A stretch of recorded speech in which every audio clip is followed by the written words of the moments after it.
Greetings. So, welcome to Jason Johnson's YouTube channel. It's been a long time. I shouldn't have left you. It's been a couple of days.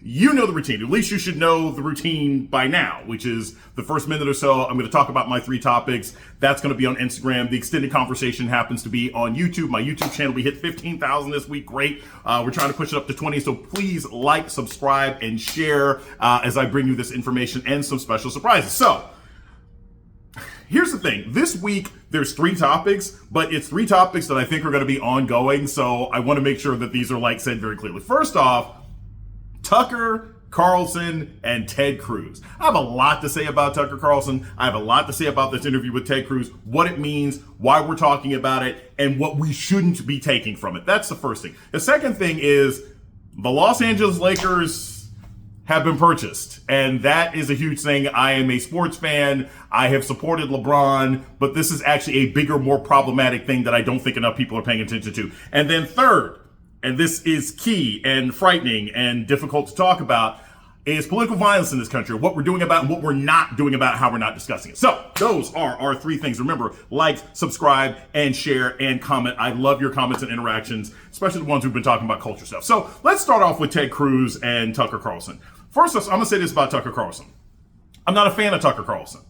And I don't have to be a fan of somebody who's in journalism, right? That fandom doesn't really play a role in this. But I also have very clear problems with how Tucker Carlson has always done his job. I have always thought that he was a fairly mediocre talent, and I can say that up front now. I mean, he's just an independent operator. I have always felt like in many respects, he's sort of been bolstered along by a kind of tolerance for mediocre content.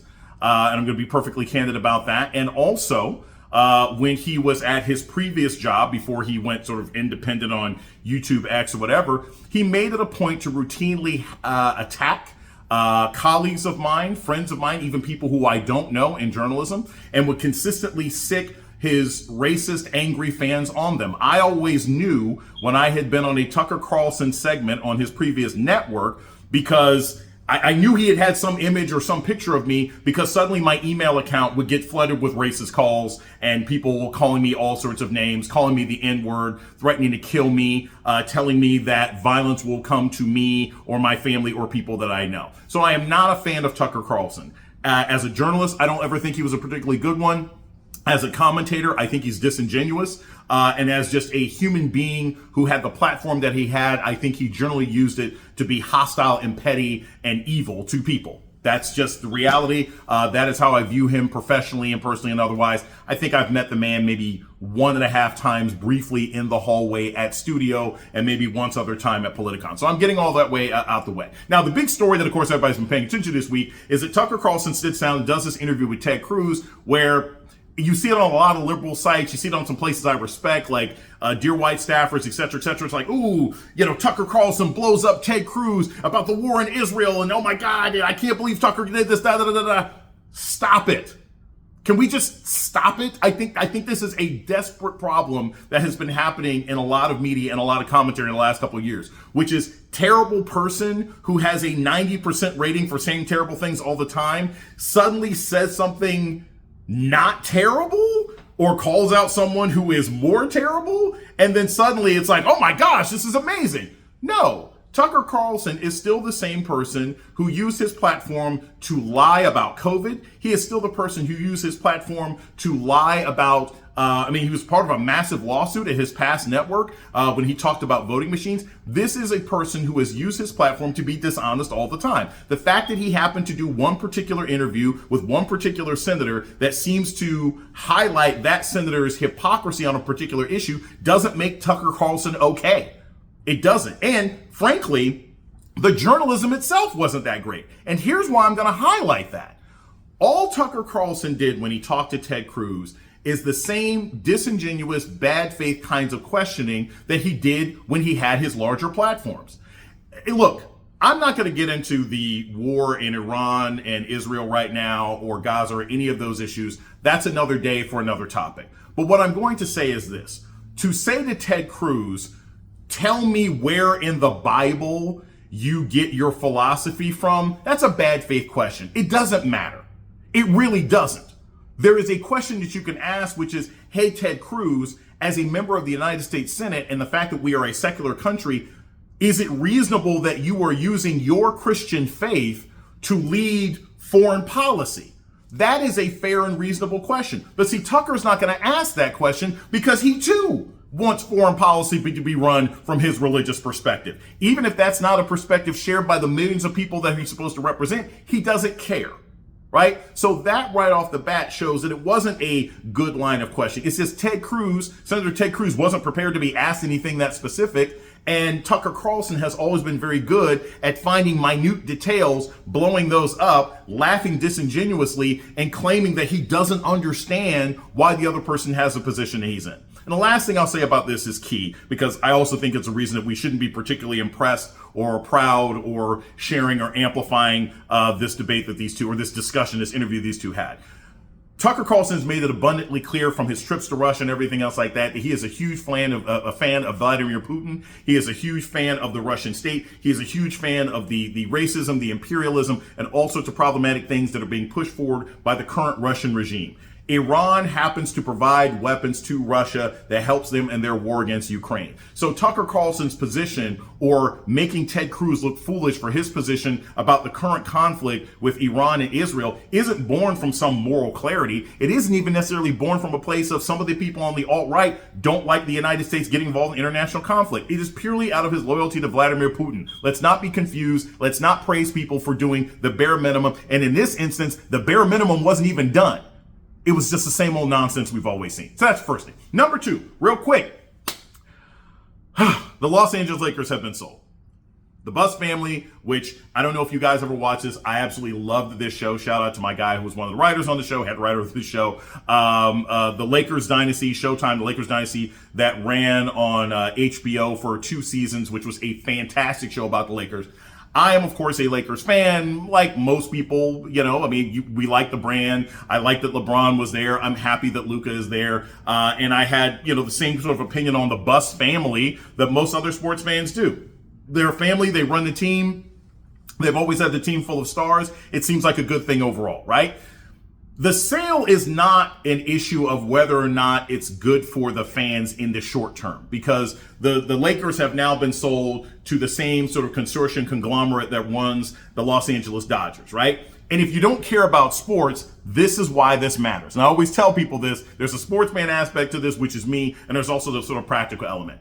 It is a bad sign because the Los Angeles Lakers were one of the last professional franchises in America that were run by an individual family where that was their only source of income. Let me repeat that. The Lakers were one of the last professional franchises in America run by an individual family where that was their primary source of income. Why does that matter? Because at the end of the day, look, I'm as upset about oligarchs and billionaires running everything as the next person. But when your primary business is that sports team, when sports teams are owned by people who are either fans like Ballmer with the Clippers or Mark Cuban when he ran the Dallas Mavericks, when the teams are run by fans, when they're run by people who treat owning a team as a hobby, they tend to be more passionate about it. They tend to be more invested in it. They tend to care whether or not they win or lose. And that matters to the fan and the consumer, because if the guy upstairs or the woman upstairs is like, I can't believe we're losing, they're more likely to do something, which means we end up getting a better product that we're paying for on the field, or paying for our cable or our NBA channels or our NBA network, et cetera, et cetera.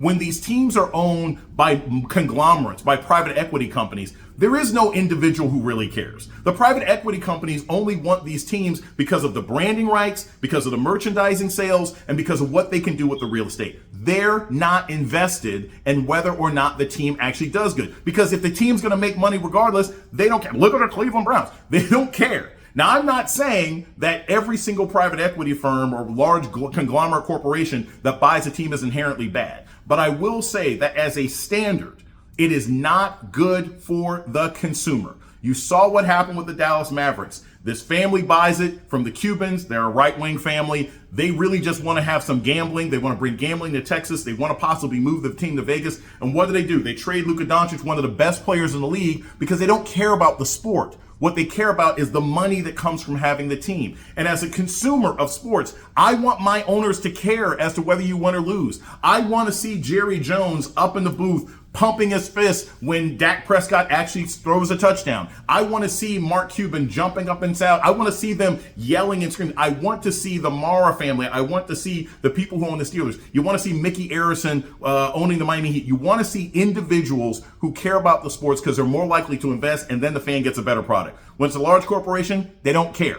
And I think this is ultimately going to be bad for the Lakers, and it is bad for labor and bad for consumers, and that's what really matters to me. The third thing is this, and I say this because it's something that's been concerning me for quite a while, and I think it's important. If you think about it, over the last 6 weeks, we've seen a lot of political violence in this country. We've seen two elected officials in Minnesota and their spouses get shot at and or killed, right? Elected official was killed along with her spouse. Two other elected official was shot at and her husband was wounded. And his wife was wounded. I'm sorry. You've seen a federal senator in California get roughed up. You've seen a mayoral candidate in New York get roughed up by ICE. You've seen a member of Congress get roughed up, and you saw Mayor Ross Baraka in Newark, New Jersey get roughed up, all by ICE. This is a problem. And this is something that we all need to pay attention to. Now, why is it a problem? Well, obviously it's ICE is overreaching, and it's Trump, and it's bad storytelling, it's all those sorts of things.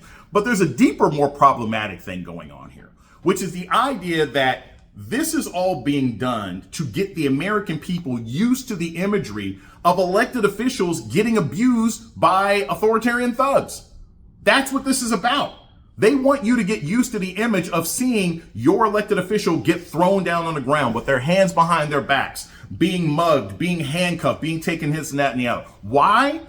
Because the country is being run by an administration and a regime that wishes they could just arrest anybody who disagrees with them. Remember, this is on the backs of senators and the president suggesting that Gavin Newsom should be arrested because he disagrees with Trump's policies. That the mayor of Los Angeles should be forced to step down because she disagrees with Kristi Noem and Homeland Security. So please, please, please remember, every time you see an image of some elected official getting beaten or thrown or something else like that, don't share it in disgust. Don't jump up and down. Call your member of Congress. Call your local television station. Tell them, I don't want to see this kind of imagery, because that's the kind of imagery that lowers our standards and normalizes violence against elected officials by an authoritarian regime. And that's what they want, because one of these days it's going to be your mayor, your elected official, and they don't want you to fight back. They don't want you to march in the streets. They want you to say, man, I've seen that 30 different times, and then you won't do anything about it. This is Jason Johnson, my YouTube channel. Like I said, please like, subscribe, and share. I love so much. Tons of comments. Really enjoying them. I have a special treat. I'm going to be filming live from Heroes Con in Charlotte this weekend, both on YouTube and on my Instagram. So make sure that you guys check it out. It's Jason Johnson. I'll talk to you next week.